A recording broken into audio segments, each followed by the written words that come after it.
అది టీడీపీకి కంచుకోట నియోజకవర్గం. అలాంటి చోట ఇప్పుడు సీటు నీకా నాకా అంటూ వర్గపోరు సాగుతోంది. ఓవైపు సిట్టింగ్ ఎమ్మెల్యే, మరోవైపు మాజీ ఎమ్మెల్యే టికెట్ నాదే అంటే నాదే అంటూ పోటీ పడుతున్నారు.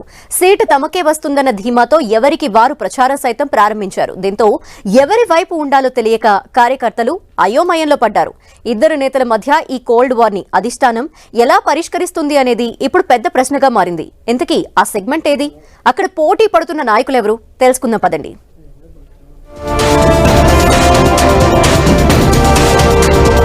ఇది పశ్చిమ గోదావరి జిల్లాలోని ఉండి నియోజకవర్గం. 2019 వైసీపీ హవాలోను ఈ జిల్లాలో టీడీపీ గెలిచిన 2 నియోజకవర్గాల్లో ఇది ఒకటి. గత ఎన్నికల్లో టీడీపీ నుంచి మంతెన రామరాజు ఎమ్మెల్యేగా ఎన్నికయ్యారు. అయితే ఇదే నియోజకవర్గం నుంచి గతంలో ఎమ్మెల్యేగా పనిచేసిన శివరామరాజు పార్టీ బలోపేతానికి తనదైన శైలిలో కృషి చేశారు. ఆయనకున్న ఫాలోయింగ్ ను చూసిన పార్టీ అధిష్టానం 2019లో నరసాపురం పార్లమెంటు అభ్యర్థిగా రంగంలోకి దింపింది. అయితే ఆ ఎన్నికల్లో శివరామరాజు ఓటమి పాలయ్యారు. అప్పుడు శివరామరాజు సూచనతోనే మంతెన రామరాజుకు ఉండి టికెట్ కేటాయించింది టీడీపీ అధిష్టానం. ఆ అవకాశాన్ని సద్వినియోగం చేసుకున్న ఆయన నియోజకవర్గంలో తనకంటూ ప్రత్యేక క్యాడర్ను తయారు చేసుకున్నారు. సార్వత్రిక ఎన్నికలు సమీపిస్తున్న తరుణంలో సిట్టింగ్ ఎమ్మెల్యే మరోసారి ఉండి నుంచే పోటీ చేసే ప్రణాళికలు సిద్ధం చేసుకున్నారు. తనకు బెర్త్ కన్ఫామ్ అయ్యిందని, పోటీ చేసేది తానేనని ప్రకటించి ప్రచారం సైతం ప్రారంభించారు.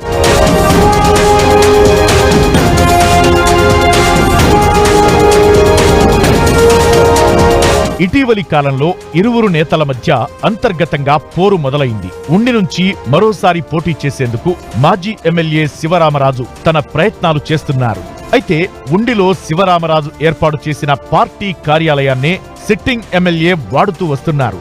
తాజా పరిణామాల నేపథ్యంలో తన పార్టీ కార్యాలయాన్ని ఖాళీ చేయాలని సూచించడంతో ఎమ్మెల్యే మరో చోట టీడీపీ ఆఫీస్ ఓపెన్ చేశారు. దీంతో ఏ కార్యాలయానికి వెళ్లాలో దిక్కుతోచని స్థితిలో పడ్డారు స్థానిక కార్యకర్తలు.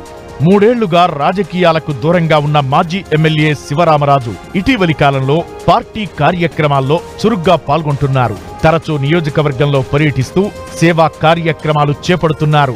గత ఎన్నికల్లో పార్లమెంటుకు పోటీ చేసినంత మాత్రాన తను సిట్టింగ్ కాకుండా పోనని ఉండి ప్రజల ఆశీర్వాదంతో ఈసారి ఎన్నికల్లో పోటీ చేసేది తానేనని చెబుతున్నారు శివరామరాజు. ఆ ప్రయత్నంలో నేను నా అధిష్టానం ఆ రోజు ఆదేశించడం మూలని నేను అక్కడికి వెళ్ళాను కాబట్టి నా సిట్టింగ్ స్థానాన్ని నాకు ఇమ్మని చెప్పి నేను పార్టీ అధిష్టానం ఆదేశం కోసం ఎదురు చూస్తాను. సెక్రటరీ టైంలో పార్టీని ప్యారలల్ గవర్నమెంట్ నిలబెట్టి పార్టీని నిలబెట్టాను.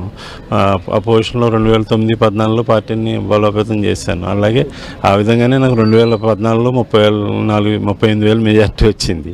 అలాగే సమర్థవంతంగా చంద్రబాబు నాయుడు గారి ఆశీస్సులతో సమర్థవంతంగా అభివృద్ధి చేశాను. ఉండి నియోజకవర్గం నా సొంతం. ప్రజలందరూ కూడా నన్ను కోరుకుంటున్నారు. మరోవైపు సిట్టింగ్ ఎమ్మెల్యేగా ఉన్న రామరాజు కూడా వచ్చే ఎన్నికల్లో పోటీ చేసేందుకు అవసరమైన ప్రణాళిక రచించుకుంటున్నారు. కార్యకర్తలతో సమావేశాలు నిర్వహిస్తూ అభివృద్ధి కార్యక్రమాల్లో పాల్గొంటున్నారు. సిట్టింగ్ ఎమ్మెల్యేగా ఉన్న తనను కాదని ఇప్పటికే ఒకసారి ఛాన్స్ ఇచ్చిన వారికి అవకాశం ఎలా ఇస్తారంటున్నారు మంతెన రామరాజు. ప్రతి వ్యక్తికి గౌరవం ఇచ్చి తీసుకోవడం అనేది పార్టీలో ఉండేటువంటి ఏ విధమైన చిన్న కార్యకర్త నుంచి ఒక నాయకుడి వరకు కూడా మా సిద్ధాంతాలు అటువంటివి. కాబట్టి ఆ సీటు ఆయన అగౌరవనీయులు చంద్రబాబు నాయుడు గారు వెళ్ళమంటే ఎంపీకి వెళ్ళారా లేకపోతే వ్యక్తిగతంగా కావాలని వెళ్ళారా అనేది వ్యక్తిగతమైన నిర్ణయాలు ఉన్నాయి. ఆ నిర్ణయాలు ఎవరికాళ్ళకి తెలుసు కాబట్టి అంటే ఆల్రెడీ ఇచ్చారు కదా, ఇస్తున్నాం కానీ అధిష్టానాన్ని గౌరవించాలి మనం. మొత్తంగా ఉండి టీడీపీ రాజకీయం శివరామరాజు వర్సెస్ రామరాజు అన్న చందంగా మారడంతో వర్గపోరు తారాస్థాయికి చేరింది. టీడీపీకి కంచుకోటగా ఉన్న ఉండి నియోజకవర్గంలో క్యాడర్ విడిపోవడం వల్ల వచ్చే ఎన్నికల్లో పార్టీ పరిస్థితేంటని కార్యకర్తలు, అభిమానులు తలలు పట్టుకుంటున్నారు.